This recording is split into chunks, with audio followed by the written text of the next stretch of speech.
More now on those impeachment hearings that continue at this hour up on Capitol Hill, day 2 of testimony, and a lot of information coming out from it. And we want to try and put some perspective on it for you. And to do that, we have asked Seth Berenzweig, the managing partner of Berenzweig Leonard, and frankly, the legal expert we call on from time to time to put perspective on all this. Seth, it is great to have you with us. Great to be back. I want to read, if I can, a tweet from the president that came out at 10:01, just about the time that the Ambassador Marie Yovanovitch was beginning her testimony on Capitol Hill. And there it is. I'll read it to you. Everywhere Marie Yovanovitch went turned bad. She started off in Somalia. How did that go? Then fast forward to Ukraine, where the new Ukrainian president spoke unfavorably about her. In my second phone call with him, it is a U.S. president's absolute right to appoint ambassadors. No one, I think, quibbles with the president's assertion there at the end. It is, however, the tone of that whole tweet that raised a lot of antenna up on Capitol Hill. Yeah. We heard a quote earlier from the House Speaker talking about she thought that rises to the level of witness intimidation. What do you think? Witness and intimidation and witness tampering are felonies under federal law. Isn't it symbolic that we are here today talking just a few hours after Roger Stone has just received an adverse jury verdict regarding a very similar issue, where he was going after Randy Credico, trying to pressure him from trying to cooperate with a federal investigation. And let's see how that turned out for him. There was an adverse ruling on that. Roger Stone's going to prison. Look, this is really an amazing week, and we're seeing history unfold right in front of our eyes here in Washington.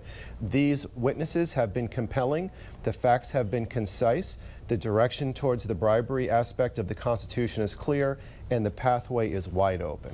We've had 3 witnesses now, all of whom both sides have said made great presentations. The third, the ambassador, the Republicans have tried, I guess you could say, to impeach her in the legal sense of testimony. Right. That, you know, you were gone before all this happened that's in dispute. Right. Why are we hearing from you?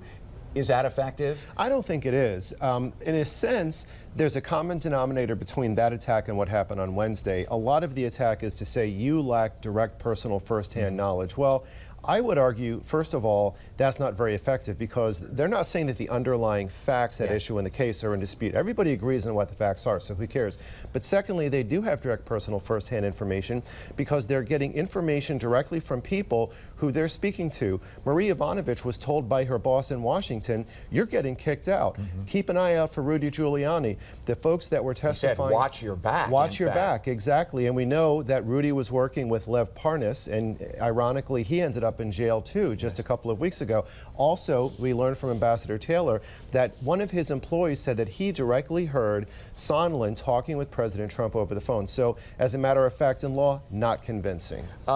In fact, the EU Ambassador Sondland, in theory, doesn't have anything to do with Ukraine, but he obviously was the president's point man on the State Department side of this. We're going to hear from him. He's already changed his testimony once.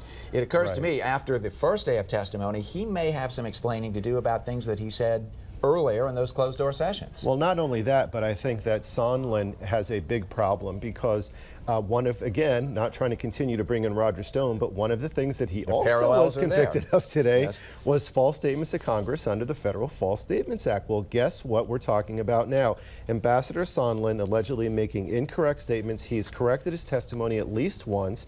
They were asking before, why do we have some of these initial depositions behind closed doors? That's exactly why, so that people cannot allocate and coordinate their deposition testimony. I want to circle back to that tweet from the president that came out at 10:01 today that we read to you earlier, and I want to give credit to our colleagues at Politico and Anna Palmer and Jake Sherman in the Playbook PM quoted Ken Starr of Fox News. Ken Starr, the special prosecutor in the Clinton impeachment trials. And this is a quote. Well, I must say that the president was not advised by counsel in deciding to do this tweet.